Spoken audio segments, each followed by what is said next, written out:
Amen. Alors, bien-aimés, sans plus tarder, je vais nous inviter à prendre nos Bibles dans Genèse chapitre 42. Ce soir encore, nous aurons l'occasion, bien-aimés dans le Seigneur, de revenir sur ce qui va contribuer à la restauration de la famille. Pendant ce mois de mai, nous sommes en train de prier Dieu pour une famille rafraîchie. Bien-aimés dans le Seigneur, fais cela comme un vœu pour ta famille. Gloire au Seigneur. Voilà pourquoi je prie que Dieu accorde à ta famille d'être restaurée sur tout le plan au nom de Jésus. Amen. Que Dieu restaure tes affaires, que Dieu restaure tes projets dans le nom de Jésus. Amen. Et que surtout Dieu restaure ta vie spirituelle, la vie de la foi dans le nom de Jésus. Genèse chapitre 42. Alors ici, nous serons dans la famille de Jacob. Et ce sera pendant un moment très difficile de sa vie, de cette famille. Et le Seigneur va intervenir pour restaurer la famille. Alors, dans Genèse chapitre 42, à partir du verset 17, puis il le fit mettre tous ensemble pour 3 jours en prison. Le 3e jour, Joseph leur dit: faites ce que je vous dis et vous aurez la vie sauve. Je suis un homme qui craint Dieu. Si vous êtes des gens sincères, que l'un de vous, votre frère, reste ici en prison. Quant aux autres, vous partirez, vous emporterez du bleu pour vos familles qui connaissent la famille. Mais ramenez-moi votre jeune frère. Cela prouvera, vous avez dit vrai, et vous ne mourrez pas. Ils acceptèrent de faire ainsi. Ils se dirent, écoutez, là où l'objet de cette exhortation commence, le verset 21. Ils se dirent l'un à l'autre: certainement, nous sommes punis à cause de ce que nous avons fait à notre frère. Car nous avons vu sa détresse quand il nous suppliait et nous ne l'avons pas écouté. Il y a des choses ici, bien aimés dans le Seigneur, juste sur ce passage, sur lesquelles nous allons nous atteler avant de prier. Ils se disent l'un à l'autre: certainement, nous sommes punis à cause de ce que nous avons fait à notre propre frère, quand nous avons vu sa détresse, quand il nous suppliait et nous ne l'avons pas écouté. Voilà pourquoi nous nous trouvons nous-mêmes à présent dans cette détresse. Dans d'autres versions, il est dit: nous avons vu l'angoisse de l'âme de notre frère. Wow. Et nous ne l'avons pas écouté. Le verset 22, Ruben leur rappela: ne vous avais-je pas dit, ne vous rendez pas coupable d'un tel péché envers cet enfant? Mais vous ne m'avez pas écouté. Voilà pourquoi nous devons maintenant payer pour sa mort. Écoutez le verset 23. Ils ne savaient pas que Joseph les comprenait, car il se servait d'un interprète pour communiquer avec eux. Verset 24. Joseph s'éloigna pour pleurer. Dans d'autres versions, Joseph se met à l'écart pour pleurer. Je vais dire à Joseph cet après-midi: Dieu va te restaurer et tu n'auras plus à te mettre à l'écart pour pleurer. Bien-aimés, nous sommes au mois de la restauration de la famille, le rafraîchissement de la famille. Avoir un frère, une soeur, un père, une mère, un mari, une femme qui se met à côté pour pleurer n'est pas la volonté de Dieu. Joseph s'éloigna pour pleurer, puis il revint vers eux et s'entretint encore avec eux. Il leur prit Siméon et le fit lier sous leurs yeux. C'est très significatif ici, bien-aimés dans le Seigneur, parce que C'est comme si Dieu disait à Joseph, rentre, va vers tes frères. Ce n'est pas à te mettre à côté que tu apaiseras ta douleur, mais c'est en leur parlant que tu auras ton angoisse apaisée. Il les fit lier sous leurs yeux, puis il leur donna qu'on remplisse leurs sacs de bleu, qu'on remette l'argent de chacun dans son sac et qu'on leur donne de provisions pour la route. Ce qui fut fait, ils chargèrent leur blé sur leurs ânes et s'en allèrent. Amen. Est-ce qu'on peut acclamer la parole du Seigneur? Ce soir encore, bien-aimés, nous allons prier pour le rafraîchissement de la famille. Et l'objet de mon propos va se situer sur le verset 21. Nous sommes là au sein d'une famille bien-aimée touchée par des événements multiples. Et qu'est-ce qui se passe ici pour ne pas rester trop dans les linéaires ou dans les détails des Écritures. Bien-aimés dans le Seigneur, ici il est question de l'angoisse de l'âme au sein de la famille. L'angoisse de l'âme, la détresse. La Bible dit, il se dit l'un à l'autre, nous sommes punis à cause de ce que nous avons fait à notre frère, car nous avons vu son angoisse, quand il nous suppliait et nous ne l'avons pas écouté. Il y a des choses ici dans ce passage. Premièrement, bien-aimé dans le Seigneur, vous savez l'histoire de Joseph, je ne veux pas m'attarder là-dessus. Vendu par ses frères, suite à une jalousie, il pensait se débarrasser d'un petit frère encombrant. Des choses parfois qui arrivaient dans la famille. Voilà pourquoi ce dimanche, bien-aimé, je t'invite de ne pas rater les cultes. Parce que nous allons voir comment Dieu rafraîchit et restaure le ménage, restaure le mariage, restaure les foyers. Il y a beaucoup de choses qui se passent. Et parfois c'est à catimini.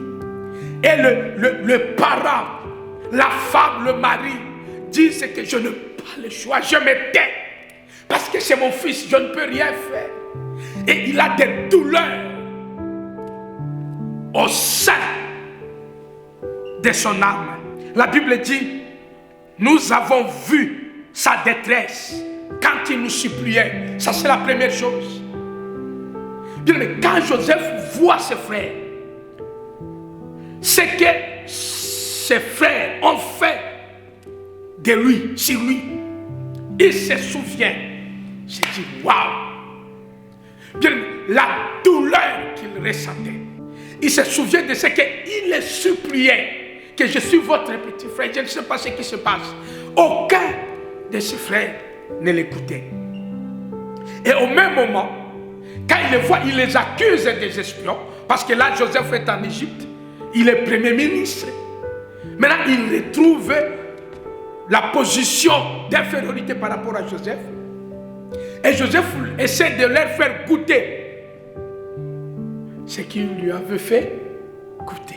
Et c'est là qu'il se souvient, il dit, nous avons vu la détresse de notre frère. Quand il nous suppliait, la question, bien-aimé dans le Seigneur, que Dieu m'a mis à cœur de poser, Église de Dieu, ce soir, pour ton rafraîchissement dans la famille et dans cette Église. As-tu vu la détresse de Joseph quand il te suppliait? Est-ce qu'au moment où nous parlons là, est-ce que tu es à même de voir l'angoisse qu'un membre de la famille peut ressentir et qu'il est en train de t'envoyer des signaux pour dire que je n'approuve pas ce que tu fais là, je n'accepte pas ce que tu fais, mais parce que tu es son mari, elle se voit comme si elle n'a pas le choix. Bien, mais ce n'est pas une bonne chose. Il y a des gens qui disent que dans la famille, c'est comme ça, surtout pour nous qui venons de l'Afrique, on dit chaque éléphant porte quoi? Chaque éléphant porte sa défense. Je traduis à la langue congolaise. Chaque éléphant porte sa défense. C'est-à-dire, tu n'as plus d'autre choix. S'il faut pleurer, tu pleures là-bas. S'il faut, oh bien-aimé dans le Seigneur, le pleur. la Bible dit dans Malachie que les larmes de la femme mariée sont arrivées jusque sur mon trône. Dieu dit à Malachie, dis à mon peuple, parce que tu baves, tu oublies, tu ignores les douleurs que tu causes à l'autre. Moi, l'Éternel, je fais cela. Il y a une chose, bien aimé, que de constater la détresse au sein de la famille. Il y a certaines détresses, le membre de la famille ne voit pas. Et nous avons tendance à dire que non, ça c'est la vie, il doit comprendre, tu n'as pas de... Donc, tu dois te laisser dans ça. Qu'est-ce qu'il y a? Si tu veux, tu laisses. Si tu... Et puis il y en a qui disent, mais grandis, tu te fais comme un enfant, tu te fais... Bien-aimé dans le Seigneur. Joseph a montré ici qu'il était très affecté par ces choses-là. Et les frères, ils ont compris que non, en tout cas, ce qu'on avait fait à notre frère n'était pas approprié. Bien-aimé, aujourd'hui, dans beaucoup de familles, il y a de la souffrance et les gens ne voient pas. Le membre de la femme, vous cachez là-bas. Les enfants ne sont pas à l'aise. Les épouses ne sont pas heureuses. Les époux ne sont pas heureux. Parce que l'époux peut faire ceci, il se met à l'idée que la femme, telle qu'il connaît sa femme là, elle n'acceptera pas. Tel qu'il connaît son mari n'acceptera pas. C'est comme un abat, il est comme ça, comme elle dit son nom. Mais pourquoi tu es avec elle, oui? Pourquoi tu es avec elle? Parce que, apparemment, je n'ai pas le choix. Même les enfants savent que j'ai un père chien méchant. Et l'enfant grandit comme s'il se prépare que les jours où j'aurai un... Je ne sais pas. C'est comme ça que l'enfant arrive à un âge, il change radicalement. Et puis les parents se demandent, mais cet enfant cachait-il quelque chose? Il ne cachait rien. L'enfant a emmagasiné des douleurs. Il ne savait pas comment les exprimer. Et à chaque fois qu'il essaie de l'exprimer, tu es impoli, toi. Toi, tu veux... Oh, tu n'as pas d'écoute. Bien-aimé, ma prière ce soir est que Dieu rafraîchisse ta famille afin que les détresses de l'âme soient guéries au nom de Jésus. Je prie que Dieu te montre la détresse du membre de la famille. Gloire au Seigneur. Bien-aimé dans le Seigneur, ne prenez pas à la légère ces choses. Aujourd'hui, on banalise la souffrance. À l'église, ne parlons pas. Où les gens voient que c'est normal.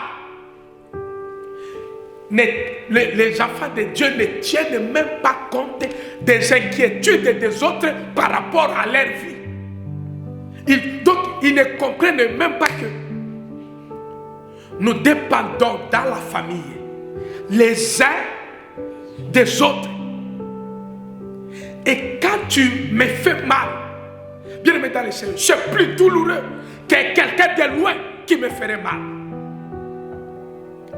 Quand un membre de la famille bafoue un autre membre, bien aimé, c'est terrible.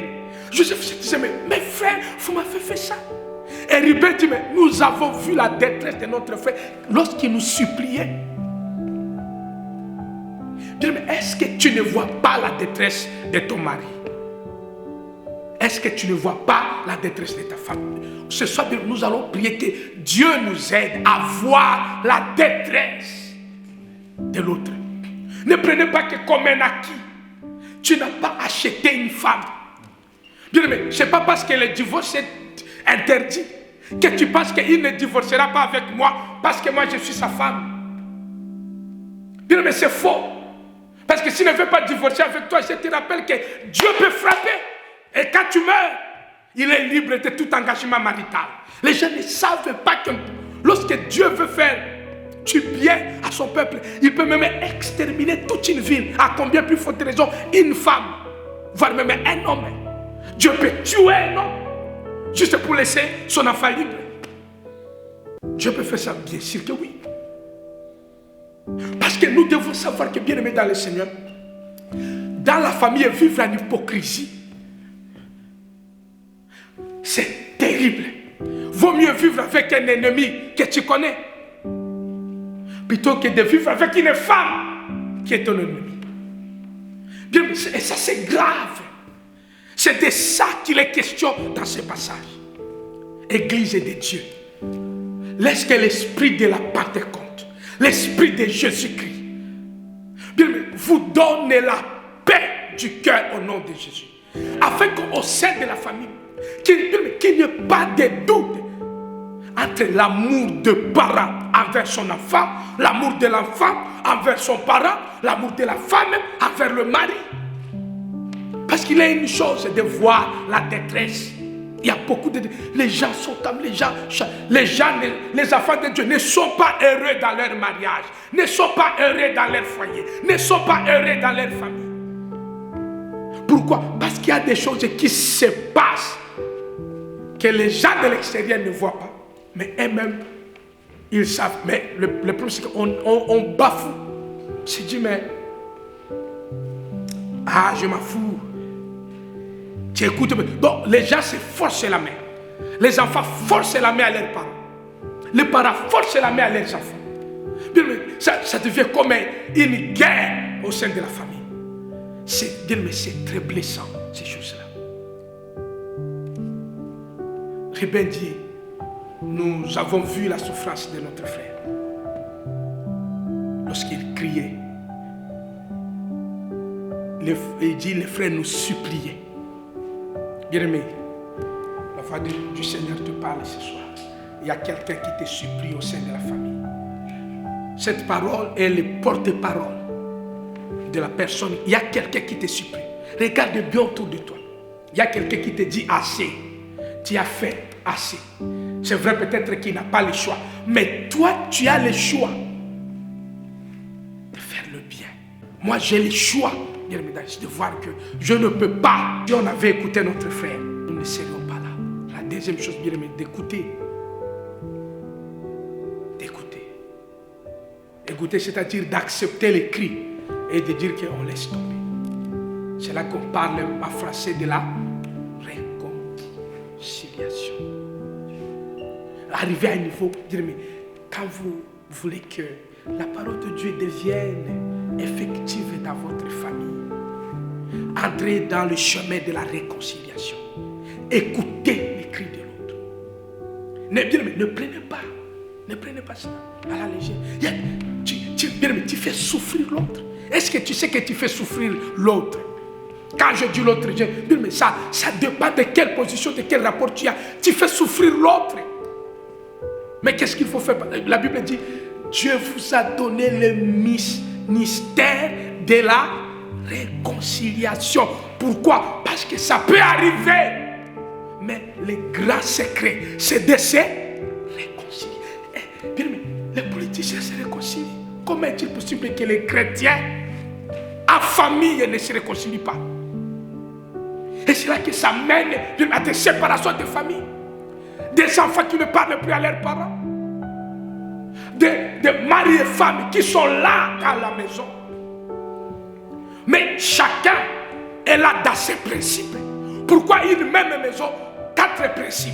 Le mari a ses principes, la femme a ses principes, les enfants ont leurs principes.